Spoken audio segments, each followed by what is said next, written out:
The Grand Council chamber was huge. Its ceiling rose so high that small clouds formed near the top. Thousands of seats circled down to the center floor like steps in a giant bowl. Most seats held aliens from across the galaxy. Each one looked different. Some had many arms, others had scales or fur, or a few were just floating balls of light. June Park sat alone at the small Earth desk. He was the only human in the room. His black suit made him look plain next to the colorful aliens. June was 40 years old with short black hair that was starting to gray at the temples. His face showed no emotion, but his hands were tight on the desk edge. The main speaker, Talos, moved to the center of the floor. Talos had a body like blue glass with 6 waving arms. When he spoke, his whole body glowed. "The motion today is simple," Talos said, his voice booming through the chamber. "We must ban humans from council space." Whispers spread through the room. Some aliens nodded. Others made sounds of surprise. "For 50 years, we have allowed humans to join our space travel routes. We have shared some basic technology. We have traded with them." Talos paused. This was a mistake. June wrote notes on his tablet. His face stayed calm even as the room turned against him. "Humans break rules." Talos continued. "They go where they should not go. They build ships we did not approve. They use too many resources. They are unpredictable. They are dangerous." From a high balcony, 2 more humans watched. Minji Han was a short woman with round glasses. Her job was to study alien life. Next to her stood Colonel Dae Kim, tall and serious in his dark blue uniform. They both looked worried. "Look at their history," Talos said. "Before they even left their planet, they had thousands of wars. They nearly destroyed themselves many times. Do we want such a species traveling freely among peaceful worlds?" An alien with gray skin and a long neck stood up. This was Representative Lyra. She was very old and respected. "I agree with Talos," she said in a soft voice that somehow carried to every corner. "Humans move too fast. They learn too quickly. They do not follow the proper steps of development that all other species have followed. They are like children playing with dangerous tools." More aliens stood to speak. Each one told stories about humans breaking rules or causing problems. June made notes of each complaint. He would need to answer them all. Then something strange happened. From the back of the room, a low sound started. It was laughter. It began with the Voidborn, ancient creatures who remembered the early days of the galaxy. Their laughter was like the rumble of distant thunder. Soon, other aliens joined in. The laughter spread across the chamber like a wave. They were laughing at the idea that humans could be a threat. "These humans," laughed a tall alien with 9 eyes. This was Representative Moros. "They only learned to leave their planet a century ago. My species had already mapped the galaxy when their ancestors were still living in caves. They make much noise," another alien said. "But they are so few, so weak, so simple." The laughter grew louder. Some aliens were bent over, their bodies shaking with amusement. June's face turned slightly red, but he kept his calm. In the balcony, Minji put her hand on Colonel Kim's arm. He looked ready to yell at the whole room. "Let them laugh," Minji whispered. "It's better than fear." The council chairperson, a tall being with silver skin, raised all 4 of his hands for quiet. The laughter slowly died down. "Representative Talos has made his motion," the chairperson said. "We will vote on whether to ban humans from council space in 3 days. Does Earth wish to respond?" This was the moment June had been waiting for. He stood up and straightened his suit jacket. The chamber went quiet, but many aliens were still smiling or making quiet, laughing sounds. "Honored chairperson, respected representatives," June said clearly. "Earth requests the right to present evidence before the vote." "Evidence of what?" Talos asked with a dismissive wave. "We all know what humans are." "Evidence of our contributions to the galactic community," June replied. "We ask for 1 hour at the next session to present our case." The chairperson nodded. "It is your right. You may present at the start of the next session." Many aliens were already leaving. They thought the matter was settled. Why waste time listening to the humans beg? The laughter had done what Talos's speech could not. It had made humans seem small and unimportant. As the chamber emptied, June looked up at the balcony and gave a small nod to Minji and Colonel Kim. They nodded back and quickly left their seats. "That went well," said a voice behind June. He turned to see Representative Lyra, the elderly alien who had spoken against humans. "Did it?" June asked, keeping his voice polite. "Yes," she said. "Better to be laughed at than feared. Fear leads to quick action. Laughter leads to carelessness." She looked at him with her large gray eyes. "But you knew that, didn't you?" June gave a small smile. "I'm just doing my job, Representative." "Indeed." Lyra leaned closer. "A word of advice, young human. Whatever you plan to show them, make it good. You won't get a second chance." After she left, June gathered his notes and walked out of the chamber. In a small meeting room nearby, Minji and Colonel Kim were waiting. "They're underestimating us," Colonel Kim said angrily. "Did you hear them laughing?" "I heard," June said. "It's exactly what we hoped for." Minji opened her computer. "I've received the final package from Earth Command. It's ready." "All of it?" June asked. "The restricted files too?" Minji nodded. "Everything. Earth Prime Minister gave special permission. She said, and I quote, 'If we're going to be kicked out of the galaxy, we might as well show them exactly who they're kicking out.'" June looked at the data package. It contained videos that even most humans had never seen. Records of things that had happened in the dark corners of the galaxy, things the Council had tried to forget.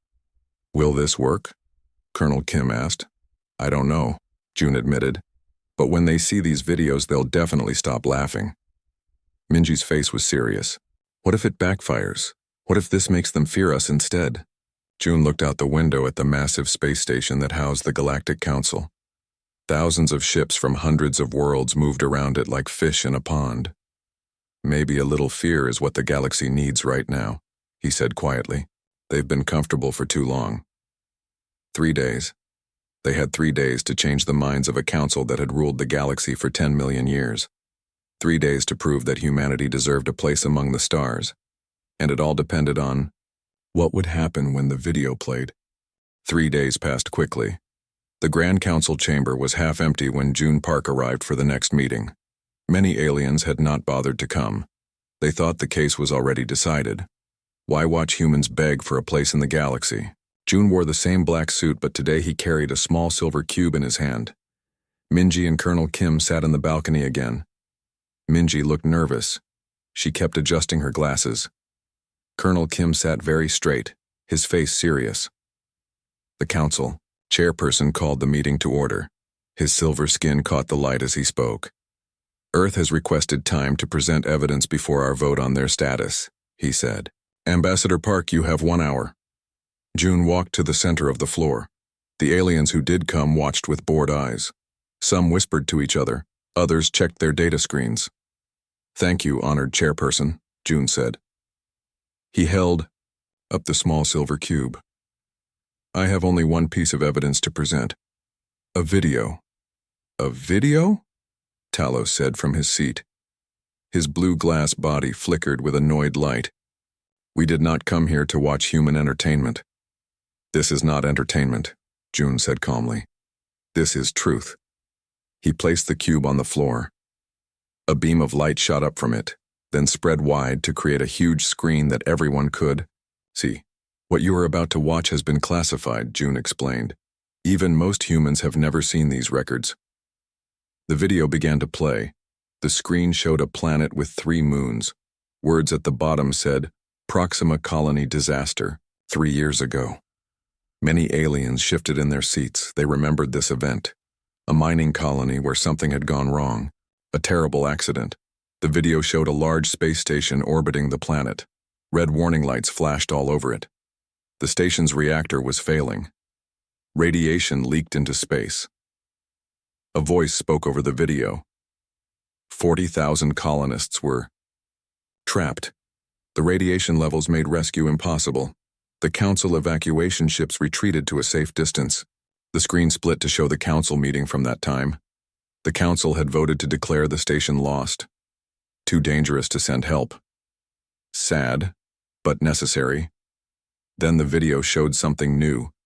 3 human ships breaking away from the retreat, turning back toward the dying station. These were not military ships, June said as the video played. The transport ship Busan, the medical ship Seoul Morning, and the mining vessel Jeju Horizon. They were not ordered to go back. They chose to. The room was completely silent now. All eyes were on the screen. The video showed the human ships flying through radiation that damaged their shields. It showed them creating a plan that no council engineer had thought of, using mining equipment in new ways, taking terrible risks. Then, it showed the rescue. Thousands of aliens brought to safety. The cost was high. 27 humans died saving them. Before anyone could speak, the video changed to a new scene. A different disaster, a different emergency. Again, council ships retreated. Again, human ships went in. Scene after scene played. Each showed the same pattern. Humans taking risks that the council called irrational. Humans breaking rules to save lives. Humans finding solutions that the careful ancient races had missed. Minji watched from the balcony. She saw the aliens' reactions changing. Some looked angry. Some looked confused. Some looked ashamed. The final video was the most powerful. It showed a conflict between 2 alien fleets. Hundreds of warships ready to fight. The council peacekeepers had failed to stop them. Then a single small human ship appeared between the fleets. It was not a warship. It had no weapons. It was a research ship studying ocean life on the planet below. The captain's voice came through clearly. "This is Captain Hansung of Earth Research Vessel Pacific Explorer. You will both stop firing immediately." The alien commanders laughed at him. "Move your ship, human. This is not your concern. You are fighting over space around a planet with unique ocean life." Captain Han replied. "My team has worked for 3 years studying evolution patterns here. Your war will destroy them. Find another way to solve your problems." The alien commanders threatened to destroy his ship. Captain Han did not move. "If you want to kill innocent scientists to start your war," he said calmly, "then do it. We will not move." The human ship stayed. 1 minute passed. 2 minutes. The alien fleets held their fire. In those few minutes of pause, other voices called for peace. The war was avoided. Millions of lives were saved because one human captain was stubborn. The video ended.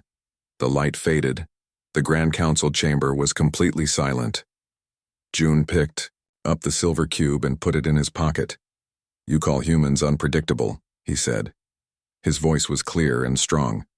"You call us dangerous. You laugh at us for breaking your rules." He looked around the room. "But your rules sometimes mean accepting deaths you could prevent. Your careful calculations sometimes sacrifice lives that could be saved." Talos stood up. His blue glass body flashed with anger. "This proves nothing. These incidents only show that humans cannot follow proper procedures. You endanger established systems." "What good are your systems?" Colonel Kim shouted from the balcony, "if they let people die when they could be saved?" The room erupted. Hundreds of aliens all talking at once. Some agreed with Talos. Others were changing their minds. The council chairperson's voice boomed over the noise, calling for order. June stood calmly in the center as chaos swirled around him. Minji caught his eye from the balcony and gave him a thumbs up. Representative Lyra, the elderly alien who had spoken against humans, approached June as others argued. "Clever," she said quietly. "Very clever. You have forced us to see what we chose to ignore." "We only showed the truth," June replied. "The truth is dangerous," Lyra said. "It changes things. It forces difficult questions." She looked at him with her large gray eyes. "Do you understand what you've done here today? The council has worked the same way for 10 million years. You've just challenged its core beliefs." "Is that bad?" June asked. Lyra was quiet for a moment. "I don't know," she finally said, "but it won't be the same after today." The council chairperson finally restored order. His voice was serious when he spoke.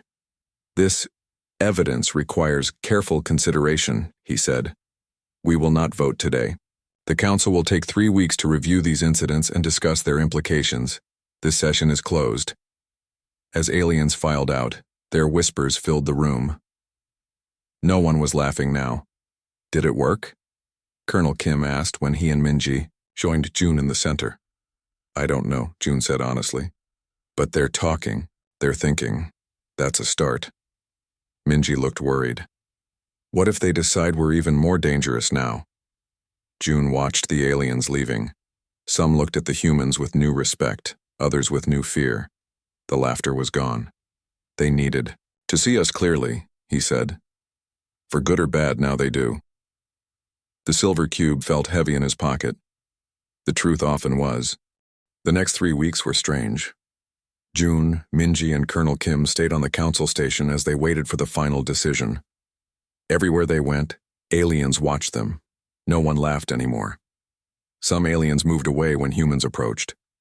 Others came closer, full of questions. Is it true that human ships went back for the Proxima survivors? A small green alien asked Minji in the station's food hall. Yes, Minji said. My brother was on the Seoul morning. He was one of the medical team. But why? The alien asked. The risk calculations showed certain death. Minji thought about her answer. Humans don't always trust calculations when lives are at stake, she said finally. The green alien blinked, its 3 eyes. Fascinating. Deeply concerning, but fascinating. Similar conversations happened all over the station. The council was talking about humans in new ways. Not as a joke, not as children, but as something different, something that didn't fit their understanding of how species should behave. On the 10th day, Representative Lyra invited June to her private office. It was a simple room with a large window showing the stars. Lyra sat behind a wooden desk. She looked tired. The council is divided, she said. For the first time in 8,000 years, we cannot reach an easy agreement. I'm sorry if we cause problems, June said. Lyra made a sound like soft laughter. Are you? I think causing problems was exactly your goal, Ambassador Park. June smiled a little. We wanted to be seen clearly, that's all. Clearly? Lyra shook her head. You are anything but clear to us. Your video showed humans acting in ways that make no sense to most council races. How does it not make sense to save lives? June asked. It's not about saving lives, it's about how you do it. Lyra leaned forward. Most species follow clear steps as they develop. They learn to work together. They build systems. They create rules that everyone follows. This creates stable societies that can last for millions of years. She pointed at June. Then there are humans. You fight each other constantly. You break your own rules. You take crazy risks. You should have destroyed yourselves long ago. But instead you keep surviving. You keep moving forward. She sighed. You don't make sense. Maybe that's our strength, June suggested. Maybe, Lyra admitted. But it's also why many council members want you gone. You are disruptive. When June left Lyra's office, he found Colonel Kim waiting outside. How did it go? The colonel asked as they walked back to the human quarters. They're afraid of us, June said. Good, Colonel Kim replied. Fear is better than laughter. June stopped walking. Is it? I'm not so sure. That night, June couldn't sleep. He walked to the station's observation deck. It was empty except for one figure standing by the window. It was Representative Moros, the 9-eyed alien who had laughed the loudest at humans during the first meeting. Ambassador Park, Moros said, seeing June's reflection in the window. Come look at the stars. With me. June stood beside the tall alien. Through the window they could see thousands of stars. Each one might have planets with life. My species has traveled between stars for 6 million years, Moros said. We have seen many young races come and go.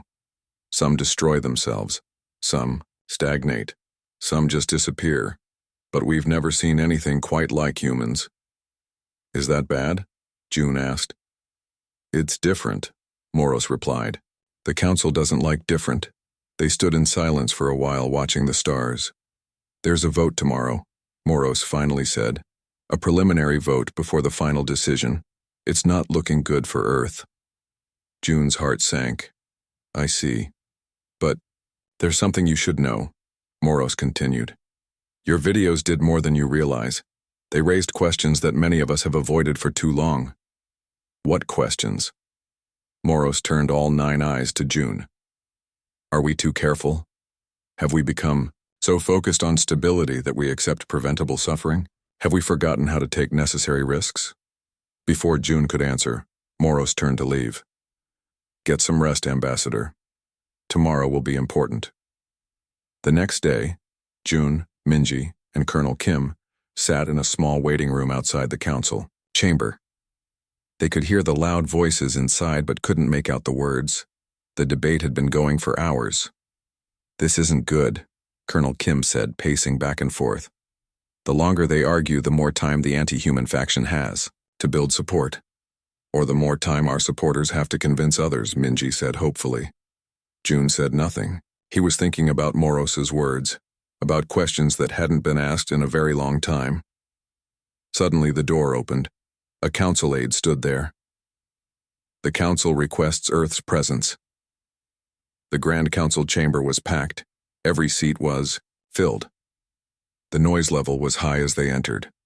Some aliens pointed at the humans. Others turned away. The council chairperson raised his 4 hands for silence. Slowly the room quieted. The preliminary vote has been taken, he announced. The results are unusual. June held his breath. Minji grabbed his hand. By council tradition, a species may be banned if 2/3 of representatives vote for removal, the chairperson explained. The vote against Earth was exactly 50%. A murmur went through the crowd. Not enough to ban humans, but not enough to fully accept them either. This result is unprecedented, the chairperson continued. The council is exactly divided on the human question. Representative Talos stood up. His blue glass body flashed with anger. This is unacceptable. The evidence is clear. Humans are dangerous. They must be removed before they destabilize everything we've built. And what have we built? A new voice called out. It was Moros. A system that lets people die when they could be saved? A council that values rules over lives? Without rules, there is chaos, Talos shouted back. Without compassion, there is no point to our rules, Moros responded. The debate erupted again. Aliens shouted across the chamber at each other. The chairperson struggled to maintain order. In the middle of the chaos, Representative Lyra approached the humans. Now you see what you've done, she said quietly. For the first time in thousands of years, the council is questioning itself. Questioning our most basic assumptions. Is that so terrible? Minji asked. It is necessary, Lyra admitted. Perhaps long overdue, but also painful. She looked at June. The final vote is in 1 week. The outcome is uncertain, but whatever happens, the council will never be the same. As they left the chamber, Colonel Kim looked pleased. We've split them down the middle. That's better than I expected. But June looked troubled. We didn't come here to divide the galaxy. We came here to find our place in it. And what is our place? Minji asked. June watched the arguing aliens, some defending humans, others fearing them. I don't know yet, he said, but I think we're about to find out. The final week passed slowly. The entire council station buzzed with talk about the human question. Everywhere June went, conversations stopped when he entered a room. Some aliens nodded respectfully. Others looked away. Minji spent her days in the station's library, reading about council history. Did you know, she told June over dinner, that the council hasn't changed a major rule in over 50,000 years? That's a long time to go without questioning yourself, Colonel Kim said. Maybe too long, June added quietly. On the day before the final vote, a message arrived for June. It was from Earth's Prime Minister. It read simply, "Whatever happens tomorrow, you have made humanity proud. You showed them who we really are." June read the message twice. Then he made a decision. He called Minji and Colonel Kim to his quarters. I want to show the council one more video, he said. Is that allowed? Minji asked. The presentation time is over. I'll ask for special permission, June replied. This is important. What video? Colonel Kim wanted to know. We showed them our best examples already. June took out a small data chip. Not our best. Our worst. The next morning, the Grand Council chamber was fuller than it had ever been. Every seat was taken. Some aliens even stood in the back. The biggest decision in thousands of years was about to be made. The council chairperson called the meeting to order. Today we vote on the status of humanity in council space, he announced. But first, Earth's ambassador has requested a brief final statement. As this matter is unprecedented, I have granted this request. June walked to the center of the floor. He could feel thousands of eyes watching him. Honored representatives. He began. Before you vote, there is one more truth you need to see. This was not in my original presentation because I was afraid to show it. He placed a small device on the floor. Like before, a large screen appeared in the air. But this time, the images were different. The video showed humans at their worst. It showed wars. It showed pollution. It showed cruelty. It showed mistakes and bad decisions. This is also who we are, June said as the images played. We can be selfish, we can be violent, we can be wrong. The council watched in silence. Some aliens nodded as if this was what they expected all along. Then the video changed.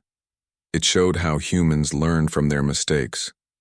It showed peace, agreements after wars. It showed environmental cleanup efforts. It showed people helping each other after disasters. We fail, June continued. But then we try again. We learn. We change. We improve. The final scene showed Earth from space, a small blue planet that had nearly destroyed itself many times, but somehow kept going. You are afraid of us because we are unpredictable, June said as the video ended. You are right to be afraid. We are unpredictable even to ourselves. But that unpredictability has helped us survive. It has helped us grow. And yes, sometimes it has helped us save others when safer, more predictable approaches would have let them die. He looked around the chamber. We don't ask you to trust us completely. We only ask for the chance to show you what humanity can become, what we might contribute to the galaxy if given the chance. June bowed slightly and returned to his seat. The chamber was completely silent. The council chairperson stood. We will now vote on the motion to ban humans from council space. Each representative will... Wait. It was Representative Moros. All 9 of his eyes were focused on June. Before we vote, I wish to propose an alternative. The chairperson looked surprised. What alternative?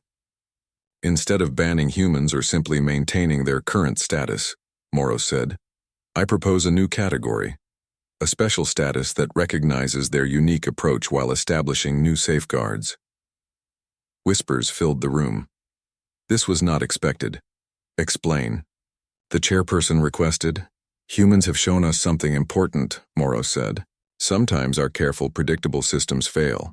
Sometimes we need unconventional approaches. I propose that humans be granted special status on emergency response committees. They would have observer status and could propose alternatives when standard procedures might result in preventable losses. Representative Talos stood up. His blue glass body flashed with anger. This is absurd. You want to reward their chaos, their disregard for our rules? I want to learn from them, Moros replied simply. As they can learn from us. The debate that followed was intense. Some supported Moros's idea. Others thought it was dangerous. The arguments went back and forth for hours. Finally, the chairperson called for a vote. This time there were 3 options. Ban humans, keep their current status, or create the new, special category Moros had suggested. June, Minji, and Colonel Kim waited nervously as the votes were counted. They could see the numbers changing on the large display screen. The decision would affect humanity's place in the galaxy for generations to come. At last, the chairperson announced the results. The council has decided, he said formally. By a margin of 7%, the proposal for special status has been approved. Minji gasped. Colonel Kim smiled for the first time in days. June let out the breath he had been holding. Earth representatives, the chairperson continued. You are hereby granted observer status on all emergency response committees. Additionally, a new protocol will be established for what we will call unconventional interventions. The details were complex, but the message was clear. Humans would not be banned. Instead, their different approach would be carefully incorporated into the Council's systems. As the meeting ended, Representative Lyra approached the humans. Well played, she said to June. You've achieved something remarkable here. We just wanted a place in the galaxy, June replied. You've done more than that, Lyra said. You've changed the Council itself. For the first time in millennia, we are questioning our fundamental assumptions. She looked thoughtful. It will be uncomfortable, but perhaps necessary. Later, as June, Minji, and Colonel Kim prepared to return to Earth with the news, Representative Morris met them at their ship. You should know something, he said. The Council is establishing a special study group to understand humans better. You're still trying to figure us out? Minji asked with a smile. Of course, Morris replied. You remain a puzzle to us, but a puzzle worth solving. As their ship departed the station, June looked back at the massive structure that had been the center of galactic politics for millions of years. They had come here facing ridicule and possible expulsion. They were leaving with something no one expected, a new role for humanity. Do you think it will work? Colonel Kim asked. This special status? I don't know, June admitted, but they're not laughing anymore. And they're listening. That's a start. Minji looked at the stars spreading out before them. So what's humanity's place in the galaxy now? June smiled. To remind the oldest civilizations in the universe that sometimes the rules need to be broken. Sometimes the impossible needs to be tried. And sometimes, just sometimes, you need to be unpredictable to do what's right. Their small ship accelerated toward Earth, carrying news that would change humanity's future forever. The Council had laughed at banning humans. Then the video played. They weren't laughing anymore.